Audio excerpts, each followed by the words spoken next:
രണ്ടാമത്തെ തവണയാണ് കേട്ടോ ഈ ഒരു കസ്റ്റമർ എൻ്റെ അടുത്ത് ഓർഡർ ചെയ്യുന്നത്. അതുകൊണ്ട് എനിക്കത് കുറച്ചുകൂടി സ്പെഷ്യലായിരുന്നു. ഈ ഒരു ഡ്രസ്സ് വെച്ചിട്ട് കുറച്ച് ചോക്ലേറ്റ്സ് കൂടി ആഡ് ചെയ്തിട്ട് ഒരു ഹാമ്പർ സെറ്റ് ചെയ്യണമെന്നായിരുന്നു കസ്റ്റമറുടെ പ്രിഫറൻസ്. ഗാലക്സിൻ്റെ 2 ചോക്ലേറ്റ്സും കുറച്ച് ഫ്ലവേഴ്സും വെച്ചിട്ട് ഇത് ക്ലോസ് ചെയ്യണം കേട്ടോ. പിന്നെ ഒരു അക്രലിക്കിൻ്റെ ബർത്ത്ഡേ ടോപ്പർ കൂടി ഇതിൽ സ്റ്റിക്ക് ചെയ്ത് കൊടുക്കണം. ഷോപ്പിൽ ഈ ഒരു സ്റ്റിക്കുള്ളൊരു ടോപ്പറായിരുന്നു ഉണ്ടായിരുന്നത്.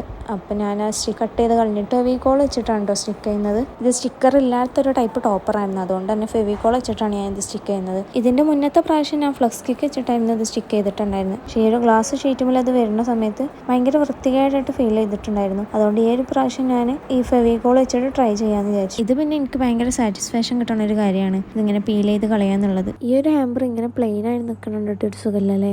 അപ്പോൾ കുറച്ച് ഡെക്കറേഷൻസ് ഒക്കെ ആവാം. ആദ്യം തന്നെ ഒരു സാറ്റിൻ്റെ ഓഫ് വൈറ്റ് റിബൺ, പിന്നെ കുറച്ച് ഫ്ലവേഴ്സൊക്കെ അവിടെ ഇവിടെ ആയിട്ട് കുറച്ച് സ്റ്റിക്ക് ചെയ്ത് കൊടുക്കുന്നുണ്ട്. ലാസ്റ്റ് ആയിട്ട് ഒരു ഗോൾഡൻ ബോളും കൂടി വെച്ചിട്ട് ഇതിൻ്റെ ലുക്ക് കംപ്ലീറ്റ് ചെയ്യണം കേട്ടോ. ഇതാണ് കേട്ടോ ഇതിൻ്റെ ഫൈനൽ ലുക്ക്. അഭിപ്രായങ്ങളും നിർദ്ദേശങ്ങളും കമൻറ്റ് ബിലോ. അപ്പോൾ ഇന്നത്തേക്ക് ഇത്രയുള്ളൂ. Follow and subscribe.